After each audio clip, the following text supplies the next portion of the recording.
నమస్తే, welcome to our channel. నేను మీ Priyanka Rao. Bachalakuri Joseph alias Raavan, ప్రశ్న రావణ్తో ఆయన ఛానల్ పెట్టి ఎలాంటి వ్యాఖ్యలు చేశారు అనేది మనకు తెలుసు. ఇప్పుడు జైల్లో 14 రోజుల రిమాండ్లో ఉన్న విషయము మనకు తెలుసు. అట్ ద టైం ఆయన మీద ఉపా చట్టం కింద సెక్షన్ 13 and 39 పెట్టడం కూడా మనకు తెలుసు.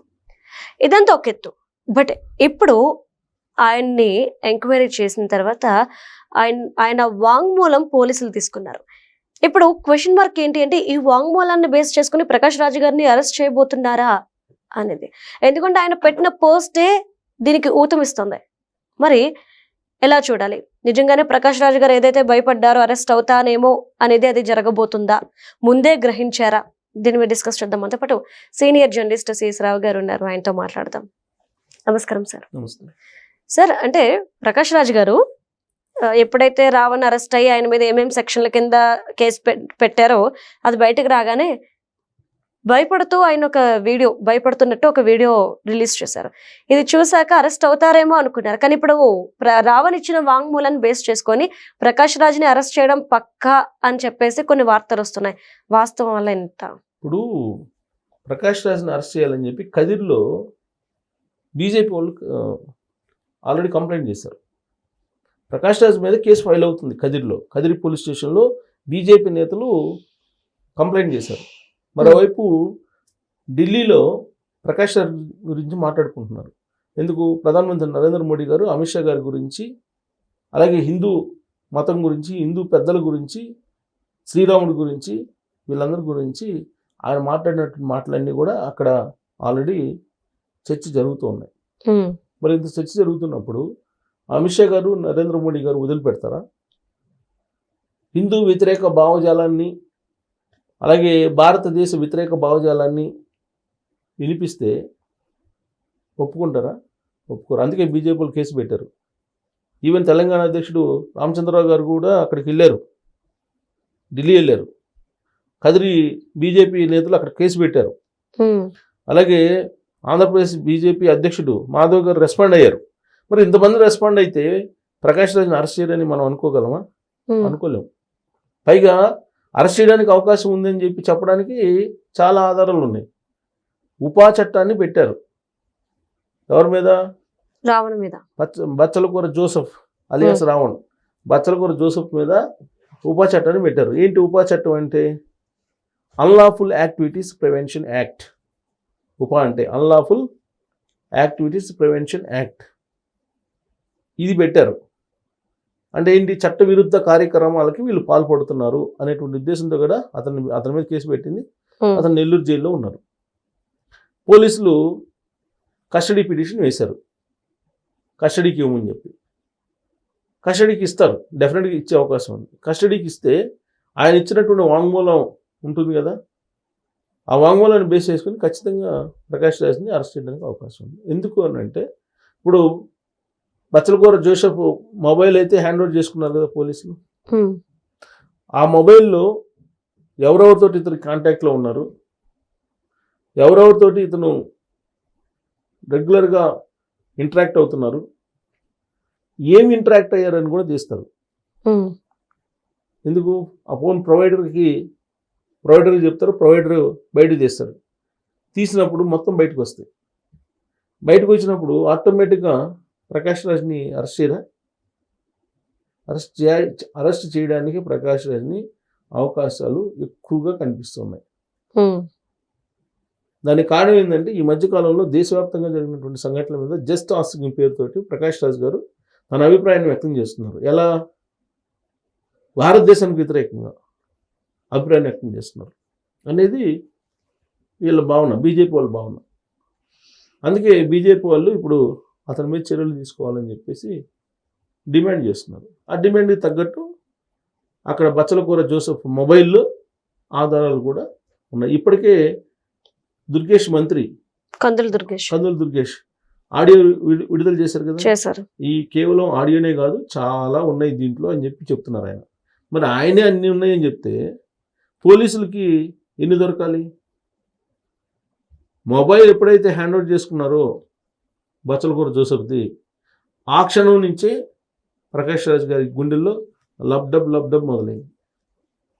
అంటే ఉపా చట్టాన్ని పెట్టండి, ఉపా చట్టాన్ని పెట్టాల్సిందని చెప్పి మనం చెప్పం, కానీ ఉపా చట్టాన్ని పెట్టారు అతని మీద అని అంటే ఆ తరహా యాక్టివిటీస్ ఉండబట్టే పెట్టుంటారు, లేకపోతే పెట్టరు కదా.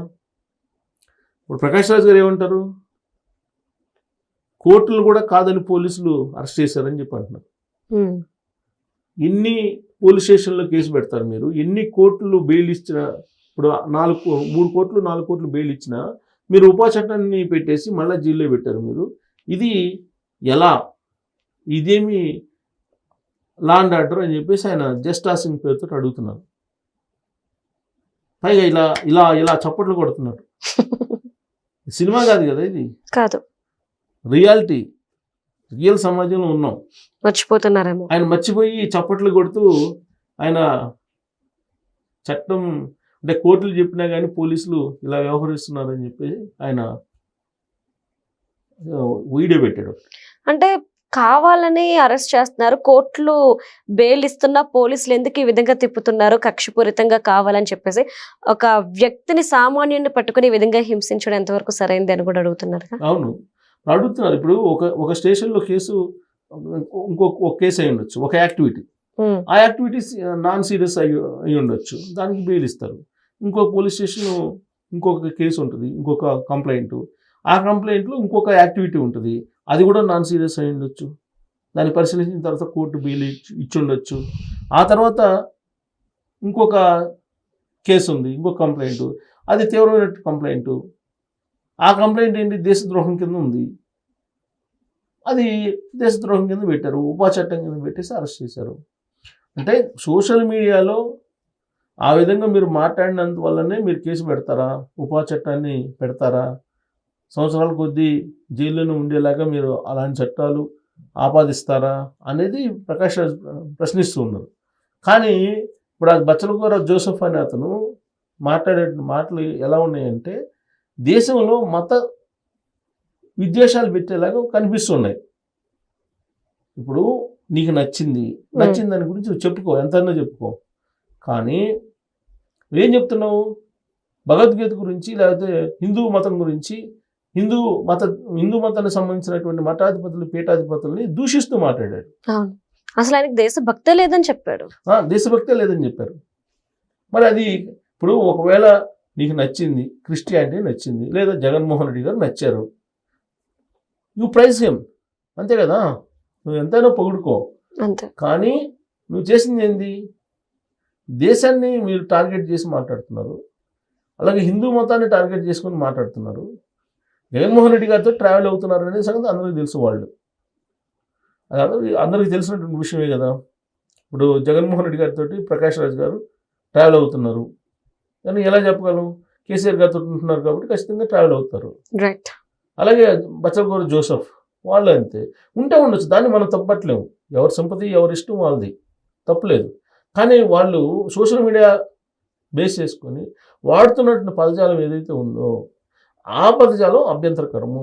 రైట్. ఇప్పుడు అందుకే పోలీసులు కస్టడీ తీసుకుంటున్నారు, 8 days కస్టడీకి ఉన్నారు కోర్టుని. సో మరి కోర్టు 8 days అయితే ఇవ్వకపోవచ్చు, ఒక 5 రోజులను ఇస్తుంది, లేదా 3 రోజులైనా ఇస్తుంది. ఈ 5 రోజుల్లో 3 రోజుల్లో పోలీస్ కస్టడీ తీసుకుని పోలీసులు విచారిస్తే మొత్తం వ్యవహారం బయటకు వస్తుంది. బయటకు వచ్చింది అనుకోండి, ఇప్పుడు ధర్మస్థలంలో అతని పేరు ఏందో, చెన్నయ్య ఎవరు, ఆ చెన్నయ్య చెప్పారు, ఎవరి పేరు చెప్పారు, ప్రకాష్ రాజ్ పేరు చెప్పారు. ఈ యాక్టివిటీ మొత్తం ఆయన దగ్గర నుంచి నడిచిందని, అలాంటిది ఏమైనా చెప్పాడు అనుకోండి బచ్చలకూర, మరి అప్పుడు పరిస్థితి ఏంటి, అప్పుడు ప్రకాష్ రాజ్ గారు ఉంటారుగా, ప్లస్ ఈ మొబైల్లో టచ్లో ఉన్నారనేది ఉందిగా ఉంది. సో కాబట్టి పక్కాగా ప్రకాష్ రాజ్ గారు అరెస్ట్ కావడానికి అవకాశం ఉంది. ఢిల్లీ నుంచే దీనికి సంబంధించినటువంటి మొత్తం ఆపరేషన్ జరుగుతుంది. ఢిల్లీలో ఉండేటువంటి ప్రభుత్వ పెద్దలే ఈ ప్రకాష్ రాజ్ సంబంధించినటువంటి వ్యవహారం ఏంటి, గతంలో ఇతని యాక్టివిటీస్ ఏంటి, ఇప్పుడు ఏంటి, ఇవన్నీ కూడా కేంద్ర హోంశాఖకి ఎప్పటికప్పుడు తెలుస్తుంది కదా, వాళ్ళకి సెంట్రల్ ఇంటెలిజెన్స్ ఉంటుంది కదా. సో కాబట్టి ఖచ్చితంగా రేపో మాపో ప్రకాష్ రాజ్ని అరెస్ట్ చేయడానికి అవకాశాలు ఎక్కువ కనిపిస్తాయి. Right. Thank you so much sir.